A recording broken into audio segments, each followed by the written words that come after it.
Yes, ma'am. Nandun po sa conference room. Kausap si Chloe. But I wouldn't go there if I were you. Kasi nagtatalo na naman yung dalawa. Sigurado akong si Diana na naman ang pinag-aawayan nila ni Chloe. What is wrong with my son? Seryoso ba talaga siya sa babaeng yan? This is not good. Nawawala na talaga yung focus ni Inigo. Napapabayaan niya na yung kanyang mission against Legacy dahil sa Diana niya. Let's go, Gary. Manong, pakalagin na lang ito sa'yo. Sige pa. Josh! Diana. Hindi ko alam na dito ka pala. I guess I wanted to surprise you. Diana, I want to apologize for last night. Gusto ko mag-sorry dun sa mga nasabi ko. I was rude, arrogant, unfair. Kung pwede ko lang talaga purahin na yung mga pinagsasabi ko, gagawin ko na. Dahil ayokong magkagalit tayo, ayokong nag-aaway tayo. Hindi lang dapat ikaw ang mag-sorry dahil ako din may kasalanan ako eh. Pasensya ka na, Josh, dahil hindi ko talaga maiwasan hindi magselos kina Tasha. Pero gagawin ko naman lahat eh. Tatry ko talaga gawin lahat na baguhin yun. Okay na tayo. Sige, can we go out and celebrate now? Actually, paalis na. Punta na photoshoot. Okay lang ba kung samahan na lang kita? Maybe we can just go out after? Oo, sige. Sige. Sige. Wala kang gamit? Okay. Manong, pakisabi naman sa kanya doon ako kay Josh sa sabay. Yung gamit ko na lang sunod. Salamat. Salamat, yeah. Kita mo sa kanya. What about, I'm your girlfriend.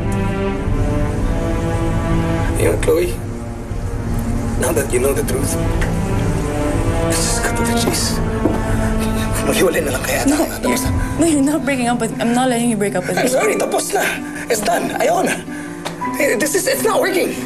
So what, you're gonna leave me for her? You think I'm leaving you for Diana?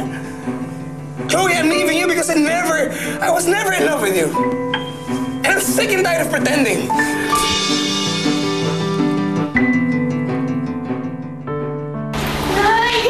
Natasha! Nay!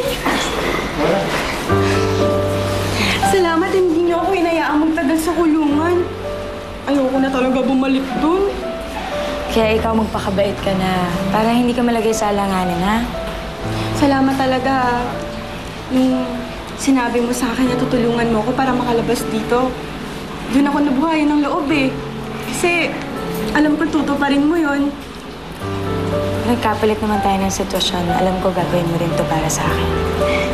Salamat. Oh, Nay! Wala ka man lang magsabihin kay Natasha? Salamat. Ay? Ganon ka ikli, Nay? Abagi naman, Nay. May feelings naman. Ikaw kalalabas mo pa lang ng kulungan. Umiiral ng kasutilan mo, ha? Eh kasi naman, tako naman kasi. Baka may gusto ka pang sabihin kay Natasha. Yung medyo mahaba-haba, tapos lagyan mo ng feelings. Ibang-iba ka kay Mrs. Alcantara, Natasha. Kahit silang nagpalaki sa'yo, natutuwa ako na hindi mo nakuha ang kanilang pagkamata pobre. Sa kanya nga ako lumaki, pero hindi ko naman siya kadugo. Hindi ko naman siya nanay. Tama na nga itong kadramahan to. Umuwi na tayo. Ay, Boss Chip! Salamat po, ha? Tama na yan. Nakapasensya na po doon sa nasapak ko. Tama na, tama. Halika na.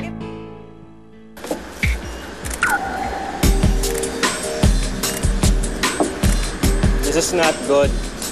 What's happening, Chloe? What? Chloe? Walk out. Ano mangyari sa How atin? dare you come here and show your face to me? Pwede ba? Huwag mo akong sigawan. Don't act like you're all innocent. No, Inigo left me because of you. Pero kang maubusan ng lalaki, gusto mong pakyawin lahat? Hoy, pwede ba? Ingatan mo kung ano mga pinagsasabi mo. Baka patulan na kita. pabayaan mo na. Hindi, sobra na kasi siya eh. Ikaw ang sumusobra. Ako? You act like you can't do any wrong, but you're really nothing but a boyfriend thief. Wala akong inaagaw na boyfriend. Doon ako baka bobo, wala nga akong inaagaw na boyfriend eh. No, Diana, it's time for the whole world to know how freaking dirty you are. Hindi ba inisip ang reputasyon ng lolo mo at ng mga Alcantara, ha? Chloe, stop it. That's way out of line. No, Josh, stop defending her. She's a player. And you know what else I heard?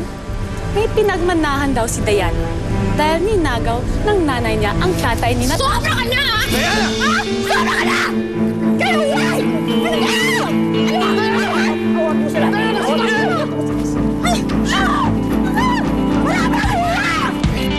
Kung magkaibigan lang kayo, bakit nakipaghiwalay siya kay Chloe? Ha? Magkaibigan kami at wala akong ginagawa. Now you know exactly how I feel every time you ask me about Natasha. Narinig kita habang natutulog ka, tinawag mo yung pangalan ni Natasha. Mahalin mo pa rin si Natasha at hindi mo matanggap na magkaibigan lang kayo. Yun ang totoo. Para malapit na yata yung expiration date ko. Sabi kasi ni Eva kagabi kay Lolo, baka dumumay kasi Natasha. Ang nangyari yun, hindi ko na lang alam. Naku, paano ba yan? Don't you? Ipagnunubi na kita ng matindi man. Ayaw ko yung tantanan yung anino ng kapatid mo eh. Siguro magulo lang talaga yung isip ni Josh ngayon. Hindi ko alam kung ano nangyari. Bigla napunta kay Natasha yung usapan. Siya naman yung pinag-awayan natin. Para you can't love two persons at the same time. Kaya ako sa'yo, kailangan mo mamili kung sino talagang gusto mo. Diana, I may not be as sweet or as romantic or as much of a gentleman as Josh is. But that doesn't mean that I love you less. Kaya na mahal kita. Dahil yun ang isang bagay na sigurado akong hindi mo pagdududahan. Gentlemen, I think we have a problem. This is a demolition job. It's got to be Lala and Inigo Salcedo.